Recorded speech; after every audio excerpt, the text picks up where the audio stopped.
Thank you. I call the honourable member Darian Fenton. Thank you. It's a great pleasure to speak in support of my colleague's bill, the Minimum Wage Amendment Bill, which would take the minimum wage to $15 an hour by the 1st of April next year. I found the previous speaker's speech quite interesting and typical in a way, because I would like him to explain to those miners in Huntly who have lost their jobs what the minimum wage, raising the minimum wage, has got to do with them losing jobs. Got nothing to do with that, or minimum wage. It's got everything to do with the fact that this government has absolutely no idea about how to create real well-paid jobs. It's just full of slogans, full of plans, full of targets. We're just sick of hearing it. And tonight we have made history in this Parliament. We have made history with the first reading of my colleague Louisa Wall's bill, and that was an injustice that needs to be righted, and it will go through select committee processes, and I'm sure we'll come back and get through a third reading in the same spirit that we saw tonight. But this is an injustice as well, Mr Speaker. And I want to talk about some real people who are on minimum wage, and actually they're not too far away from us. They're probably up in the members' offices right now, or after midnight, cleaning their offices, cleaning out their rubbish bins, cleaning the toilets, wandering around after them, making sure that the mess that David Bennett's left behind is clean, so when he gets back to work the next day, his office is sparkling clean. Now, we met with those cleaners just a couple of weeks ago.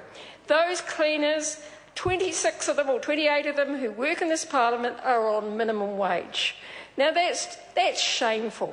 That's embarrassing that this House of the people is satisfied to allow the cleaners of this place to remain on minimum wage. What's more, they only get 30 hours a week, so it's not even a full-time job. So most of them are working more than one job, and we talk to them, and their ambitions are not about, well, apart from wanting to feed their family and put food on the table, those sorts of things, it isn't for themselves, it's for their children. It's for their children's education. Jane, the Prime Minister's cleaner, who gets $14 an hour because she's a supervisor and she's in her 60s now, works 2 jobs, really tired, has now brought her son in to help her because that's the kind of how many hours and the work that she has to do. She talked about the ambitions that she has for her children and grandchildren, and how she wanted to be paid $15 an hour so that she could meet those ambitions. She could help her children at school.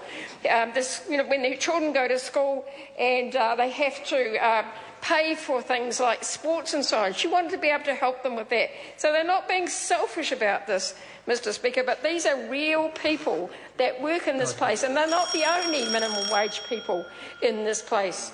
Mr Speaker, talk to one of the catering workers sometime and see what they're paid. So, we're talking in a place where all of us are very privileged and we all get paid well. And tonight, the national government is about to vote down a bill that would give those cleaners, those catering workers, those minimum wage workers $60 a week. Now, for us, $60 a week isn't that much. For them, it's a huge amount.